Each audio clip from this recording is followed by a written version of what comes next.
Hello everyone, I am Priyanka Gaur. Welcome back to my channel Learning with Pace.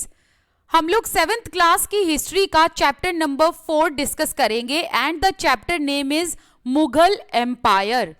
इस chapter में हम क्या क्या जानेंगे? इस चैप्टर में हम मुगल एम्पायर के बारे में जानेंगे, उनके एडमिनिस्ट्रेशन के बारे में बात करेंगे. इसके अलावा मुगल एम्पायर की पॉलिसी के बारे में जानेंगे, लैंड रेवेन्यू के बारे में जानेंगे कि किस तरीके से वो रेवेन्यू वगैरह कलेक्ट किया करते थे एंड कुछ इनकी पॉलिटिकल लेगेसी के बारे में जानेंगे. ये भी जानेंगे इन्होंने किस तरीके से एक्सपेंशन किया, किस तरीके से अपने एम्पायर को एक्सपेंड किया था. ठीक है, तो इससे पहले वाला टॉपिक हमने क्या पढ़ा था, तो एक बार पॉइंट कनेक्ट करते हुए चलते हैं. इससे पहले वाले टॉपिक में हमने ये पढ़ा कि 1526 में बाबर जो है वो दिल्ली सल्तनत के लास्ट रूलर को हरा देते हैं. किस रूलर को हराते हैं? इब्राहिम लोदी को. बाबर इब्राहिम लोदी को हरा देते हैं एंड 1526 में आप कह सकते हो कि इन्होंने मुगल एम्पायर को स्टैब्लिश किया था. बाबर का टाइम जो है वो कब से कब तक का रहता है? 1526 से लेकर 1530 तक का. फिर इसके बाद इनके बेटे आते हैं जिनका नाम है हुमायूं. ठीक है, अब हुमायूं जो है उनका टाइम पीरियड रहता है 1530 से लेकर 1555 और 1556 के बीच तक का. हुमायूं के टाइम पर ही शेर शाह सूरी जो है वो यहां पर अटैक भी करते हैं. इस डायनेस्टी के बारे में भी हमने लास्ट जो है चैप्टर में पढ़ा था. फिर हुमायूं के बाद आते हैं अकबर. अकबर का जो टाइम रहता है वो रहता है 1605 तक का. ठीक है, 1605 तक का. ये जो मैं आप लोगों को बता रही हूं ना, ये आपकी इस नोटबुक में है, इस बुक में ऑलरेडी दिया हुआ है. 1605 से लेकर 1627 तक के टाइम पीरियड में रहते हैं जहांगीर. ठीक है, फिर 1627 के बाद मतलब जहांगीर के बाद जो है कौन आते हैं? शाहजहां आते हैं. ठीक है, और 1627 से लेकर 1658 तक शाहजहां रहते हैं. शाहजहां के बाद आते हैं औरंगजेब एंड इनका जो टाइम पीरियड रहता है वो रहता है 1707 तक का. फिर आगे ऐसे ऐसे लेटर मुगल पीरियड जो है वो चलता रहता है, लेकिन एक टाइम ऐसा आता है जब मुगल पीरियड जो है वो डिक्लाइन हो जाता है एंड वहीं पर आप ईस्ट इंडिया कंपनी को भी उभरते हुए देखोगे. लेटर मुगल पीरियड में आप ये देखते हो कि जो यूरोपियंस हैं वो आ जाते हैं यहां पर. हालांकि अगर हम 1498 की बात करें तो पोर्टुगीज जो हैं वो 1498 में ही आ चुके थे. ठीक है, ये जो पीरियड है ये ईस्ट इंडिया कंपनी का भी पीरियड है, क्योंकि मुगल के साथ साथ जो ईस्ट इंडिया कंपनी है वो भी धीरे धीरे स्टैब्लिश होती रहती है. उसके बारे में भी हम जानेंगे, बट इस चैप्टर में नहीं, हम क्लास 8 में उसके बारे में पढ़ेंगे. ठीक है, आपको अभी तक सिर्फ इतना पढ़ना है कि लेटर मुगल पीरियड तक के बारे में यहां जानेंगे. लेटर मुगल पीरियड में औरंगजेब के बाद जितने भी एम्पायर आते हैं वो सब के सब बहुत वीक थे, बहुत फ्रेजाइल थे. उनसे जो है मुगल एम्पायर उतने अच्छे से नहीं चला. ठीक है, तो इसीलिए ये जो मुगल एम्पायर की लेगेसी थी वो डिक्लाइन हो जाती है. चलिए अब आगे का चैप्टर अपना शुरू कर देते हैं. ठीक है, ruling as a large territory as the Indian subcontinent with such a diversity of people and cultures was an extremely task for any ruler to accomplish in the Middle Ages. अगर हम middle edges की बात करें तो उस time period में हमारा भारत जो था वो अखंड था. किसी भी तरीके की हमारे यहाँ सब कॉन्टिनेंट पर कोई पॉलिटिकल बाउंड्रीज नहीं थी, जैसे कि पाकिस्तान, बांग्लादेश, ये तो बाद में बना है मिडिल एज के बाद में. लेकिन मिडिल एज पीरियड के टाइम पर इंडियन सब कॉन्टिनेंट पर किसी तरीके की कोई पॉलिटिकल बाउंड्री नहीं थी. तो इतनी लार्ज टेरिटरी पर बहुत सारे लोग रहते थे, अलग अलग धर्म के लोग थे, अलग अलग कल्चर के लोग थे, तो काफी डाइवर्सिटी थी. तो इतनी डाइवर्सिटी पर रूल कर पाना किसी भी रूलर के लिए एक्सट्रीमली डिफिकल्ट टास्क था. मतलब इतनी लार्ज टेरिटरी पर इतने लोगों पर रूल कर पाना काफी मुश्किल था मिडिल एजेस के टाइम पर। Quite in contrast to their predecessors, अगर हम मुगल एम्पायर को दिल्ली सुल्तान्स के साथ कंपेयर करें, प्रीडिसेसर्स का मतलब जो उनसे पहले आए हैं, ठीक है, तो मुगल से पहले कौन थे? दिल्ली सल्तनत था, ठीक है ना। तो मुगल एम्पायर को अगर हम दिल्ली सुल्तान के साथ कंपेयर करें तो मुगल ने बहुत ही छोटे से टाइम पीरियड में एक बहुत बड़ा एम्पायर अकम्प्लिश कर लिया था, एक बहुत बड़ा एम्पायर क्रिएट कर लिया था। From the later half of the 16th century, 16th century के लेटर हाफ पीरियड में, 16th सेंचुरी के एंड पीरियड में इन्होंने अपना किंगडम एक्सपैंड करना शुरू किया आगरा एंड दिल्ली से, ठीक है। मुगल्स ने 16th सेंचुरी के लेटर पीरियड में आगरा एंड दिल्ली से अपना किंगडम एक्सपैंड करना शुरू किया एंड 17th सेंचुरी तक आते आते इन्होंने इंडियन सब कॉन्टिनेंट का लार्ज पार्ट कंट्रोल कर लिया था। तो यहां पर मैं आप लोगों को मैप में दिखा देती हूं, आपको समझ में आएगा कि कितना लार्ज पार्ट जो है वो इनके अंडर में था। जैसे कि यहां देखो, ये जो हाईलाइटेड पार्ट आप देख रहे हो ना, ये जो हाईलाइटेड पार्ट है, ये सारा का सारा पार्ट, ये सारा का सारा सब कॉन्टिनेंट का एरिया मुगल एम्पायर का ही था। तो मुगल एम्पायर का जो कंट्रोल था इतने लार्ज पार्ट पर था। They imposed structure of administration and ideas of governance that outlasted their rule. Outlasted का मतलब होता है टिके रहना। तो यहाँ ये बताया है कि मुगल एम्पायर का जो एडमिनिस्ट्रेशन था एंड इनका जो रूल करने के आइडियाज थे, गवर्नेंस करने के जो आइडियाज थे, वो इतने अच्छे थे कि मुगल एम्पायर के बाद भी इनके रूल आउटलास्ट रहे, मतलब इनके रूल टिके रहे, लोगों ने इनके रूल को फॉलो किया। Mughal empire left a political legacy, तो इन्होंने कहीं ना कहीं अपने सक्सीडिंग रूलर्स को एक पॉलिटिकल लेगेसी दी थी दान में, ठीक है, गिफ्ट के तौर पर। मतलब कहने का है कि एक राजनीतिक धरोहर ये छोड़कर चले गए थे एंड ये पॉलिटिकल लेगेसी इनके आगे आने वाले रूलर्स ने भी अपनाई थी।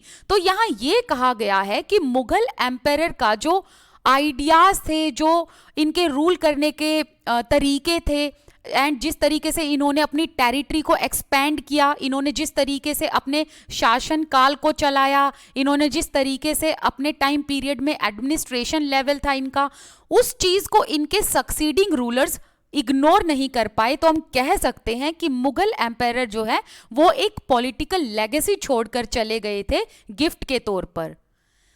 जैसे कि इसका एक बहुत अच्छा एग्जाम्पल यहां दिया है रेड फोर्ट। तो रेड फोर्ट आप ये देख लो, ठीक है ना। दिल्ली वाले लोगों के लिए तो ये एक आम सी चीज हो सकती है, लेकिन जो दिल्ली के बाहर रहते हैं वो यहां पर विजिट करने जाते हैं। तो ये जो रेड फोर्ट है ये मुगल एम्पायर्स का ही रेजिडेंस था।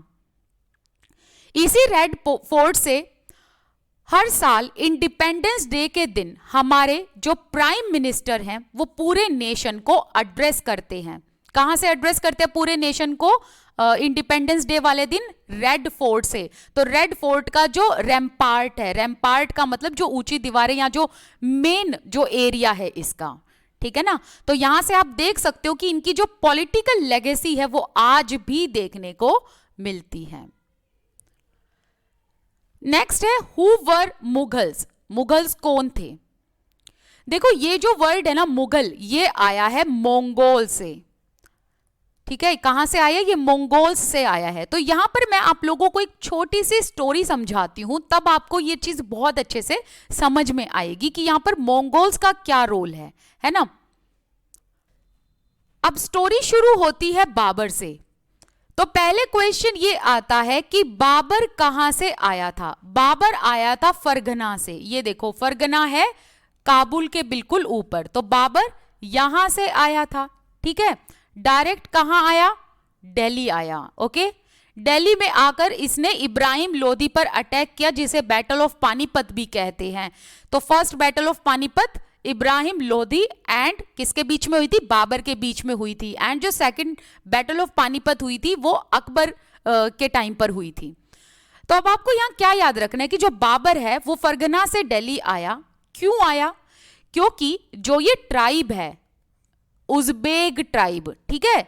जो ये ट्राइब है ना उज़्बेक, इन्होंने अटैक कर दिया था फरगना पर। इन्हीं से जान बचाने के लिए बाबर दिल्ली आया था और इसने फिर इब्राहिम लोदी पर अटैक किया था। The Mughals were descendant of two great lineages of the rulers. Mughals जो थे वो दो ग्रेट लीनिएज से बिलोंग करते हैं, मदर की साइड से भी, फादर की साइड से भी। मदर की साइड से भी बहुत बड़ी लीनिएज से, बहुत बड़े महान लीनिएज से बिलोंग करते हैं, एंड फादर की साइड से भी वो एक ग्रेट लीनिएज से बिलोंग करते हैं। तो अगर मदर की साइड की बात करें तो वो किसके डिसेंडेंट थे? गंगीज खान के डिसेंडेंट थे। दैट मीन्स उनकी जो मदर थी ना मुगल्स की, वो गंगीज खान की साइड से थी। अच्छा, ये जो गंगीज खान है इनको हिंदी में चंगेज खान भी कहते हैं, ध्यान रखना, ठीक है। चंगेज खान जिनकी डेथ हुई थी 1227 में, और इंग्लिश में इनको कुछ लोग गंगीज खान कह देते, तो दोनों ही करेक्ट है, इतना उस पे मत जाया करो नाम पे, ठीक है ना। कैसे भी प्रोनाउंस कर लो, पता होना चाहिए, ठीक है, कि किस तरीके से लिखा जाएगा। तो अगर हम मुगल्स की बात करें तो मुगल्स जो है मदर की साइड से वो चंगेज खान से थे, एंड फादर की साइड से जो थे वो किसके सक्सेसर थे? तिमूर के सक्सेसर थे, ठीक है। तो जो चंगेज खान है, मतलब जो गंगीज खान है, ये एक मंगोल रूलर था जिसने चाइना एंड सेंट्रल एशिया पर रूल किया। और अगर हम मुगल के फादर के साइड की बात करें तो ये किसके सक्सेसर थे? तिमूर के सक्सेसर थे। तिमूर की डेथ कब हुई थी? 1404 में। ये किसके रूलर थे? Iran, Iraq and modern day जो तुर्की है उसके ये रूलर थे। अब यहां पर मैं आप लोगों को एक एक फ्लो चार्ट बनाकर दिखा देती हूं ताकि आपको चीजें और ज्यादा अच्छे से समझ आए, ठीक है। तो अगर हम मुगल्स के मदर की साइड से बात करें तो ये किसके डिसेंडेंट थे? गंगीज खान के। और अगर हम फादर की साइड से बात करें तो ये किसके सक्सेसर थे? मतलब इनके कौन पिता थे? उनका नाम था तिमूर, ठीक है ना। अब यहां पर आप देखो आगे क्या बताया है। The Mughals did not like to be called Mughal और मंगोल। जो मुगल्स थे ना उनको ना बिल्कुल भी ये पसंद नहीं था कि कोई उनको मंगोल कहे या मुगल कहे, क्योंकि मुगल जो शब्द है वो मंगोल से ही आया है। अब क्वेश्चन ये आता है कि इनको ये पसंद क्यों नहीं था कि कोई इनको मुगल कहे या मंगोल कहे, क्योंकि जो चंगेज खान है वो क्या था? वो एक मंगोल था, है ना। अब रीजन ये है बिकॉज चंगेज खान की जो मेमोरी है वो बहुत बड़े मैसेकर से रिलेटेड है, एसोसिएटेड है। क्योंकि जो ये चंगेज खान है इसने बहुत सारे लोगों को मरवाया था। तो देखो यहां ऑल एंड ऑल ये कहा गया है कि मुगल्स जो हैं मदर की साइड से वो चंगेज खान की साइड से थे, चंगेज खान के डिसेंडेंट थे, फादर की साइड से वो तिमूर के सक्सेसर थे। तो इसीलिए मुगल्स जो है ना उनको मंगोल कहलाना बिल्कुल पसंद नहीं था। वो चाहते थे कि उनकी फादर की साइड से उनको जाना जाए, ना कि उनकी मदर की साइड से। अब मदर की साइड से वो क्यों नहीं अपने आप की पहचान चाहते थे? क्योंकि जो चंगेज खान है ना इसने बहुत लोगों को मरवाया था, तो इसका नाम जो है एक बहुत बड़े मैसेकर के साथ जुड़ा हुआ था। इसने बहुत ही लोगों को मारा, काटा, उनका खून पिया, ठीक है। ऐसे कहा जाता था कि जो मंगोल्स है ना वो लोगों को मारकर उनका खून भी पिया करते थे, कच्चा मांस खाया करते थे। तो इसीलिए जो मुगल्स हैं वो अपनी मदर की साइड से नहीं कहलवाना चाहते थे, बल्कि वो चाहते थे कि उनको जाना जाए उनके फादर की साइड से। तो इसीलिए वो तिमुरिड बोलना ज्यादा पसंद करते थे रादर देन मंगोल और मुगल, ठीक है। On the other hand the Mughals were, यहां पे अभी हम इसके बारे में भी बात करेंगे, ठीक है, इसके बारे में भी हम बात करेंगे। On the other hand Mughals were very proud of their Timurid ancestry. तो ये अपने फादर की साइड पर ज्यादा गर्व महसूस करते थे, एंड जो इनके एंसेस्टर थे they already had captured Delhi in 1398, 1398 में कैप्चर कर लिया था। They celebrated their genealogy pictorially.